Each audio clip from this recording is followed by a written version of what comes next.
The category tonight from the home office in Sioux City, Iowa. From the home office in Sioux City, Iowa. It was a popular catchphrase during the first 21 months of The Late Show with David Letterman on CBS, especially since Sioux City CBS affiliate KMEG decided not to air Letterman when he made the transition from the 11:30 time slot at NBC to the 10:30 slot on CBS. But when he made the transition, because he didn't get the Tonight Show, over to CBS, people were worried that that kind of humor wouldn't translate to a 10:30 time slot. KMEG General Manager Bruce Lewis was among them. He knew the history of CBS's late night attempts of programming. He remembered the Pat Sajak Show, although none of us remember the Pat Sajak Show anymore.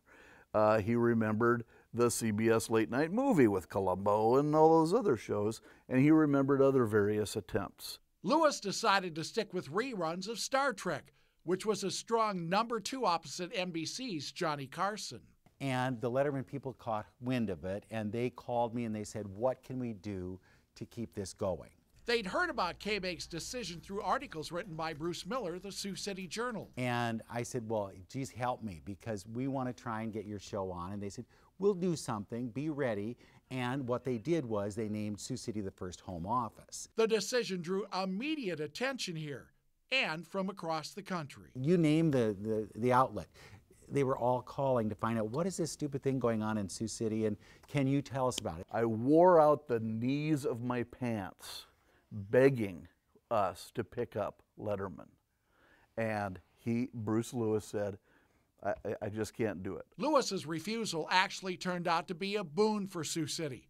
City Hall, which was closed for renovations, became the de facto home office. People would come to Sioux City to have their picture taken in front of the home office with Dave smiling out there. It was on more Christmas cards that year, you can imagine. It even spurred the sale of T-shirts and various home office commemorative items. And we had a rally at City Hall where Bruce and I kind of debated each other about, you know, why we need Letterman in Sioux City and why he didn't think we did. And he was a really good sport about playing with it. But nearly a year later, the station relented. It's a full-service show, Dave! Dave Letterman. David Letterman. Well, I don't know, Dave. I think we reached out to CBS and said, is there any chance we could get David Letterman or Paul Schaefer, anybody to come? And they said, oh, no, that ship sailed when you didn't pick up the show. Instead, KMEG settled for a visit by Calvert DeForest, the dweebish man who gained cult status as Larry Bud Melman on Letterman's shows, and Mujibar Rahman,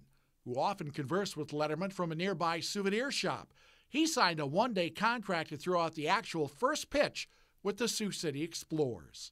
Fritz Miller credits Lewis's character and stewardship for helping turn a perceived negative into something that ended up being so positive for Sioux City. And Bruce, again, to his credit, said, all right, we would be better off, and our viewers would be better off if we offered this program instead of that. Letterman, that's right.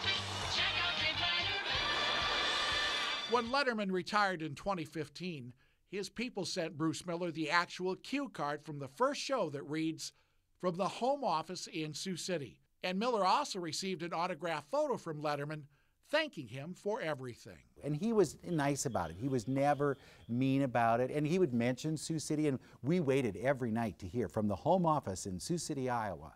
And we got it.